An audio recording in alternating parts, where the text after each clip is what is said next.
Lideri i partisë opozitare LSDM Zoran Zaev bëri thirrje që të respektohet vullneti zgjedhor i qytetarëve, ndërsa i porositi parti tjera që të mos guxojnë të mendojnë ta injorojnë vullnetin e qytetarëve.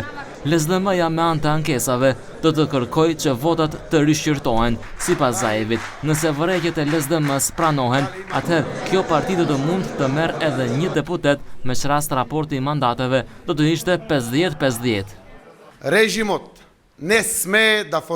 Regjimi nuk guxon të formoj qeveri, më përjashtim të VMRO dhe PMN-si porosisin parti tjera që morën mandate nga qytetarët të mos guxojnë të mendojnë të injorojnë vullnetin e shprehur të qytetarëve në Maqedoni, të cilët votuan për ndryshime. Nikola Gruevski nuk guxon të formoj qeveri në Republikën e Maqedonisë. Me njerë pas konferencës LSDM-s reagoi antari komunitetit ekzekutiv të VMRO dhe PMN-s Vlatko Gjorçev, i cili tha se për formimin e qeverisë së re nuk vendos Zoran Zaevi, por qytetarët përmes vullnetit të tyre të lirë të shprehur në zgjedhje. Gjorçev deklaroi se fitoria e VMRO dhe PMN-s është e qartë dhe e pastër si kristali dhe se Zaevi nuk guxon as të mendojë për skenar që do të mund të destabilizonin vendin.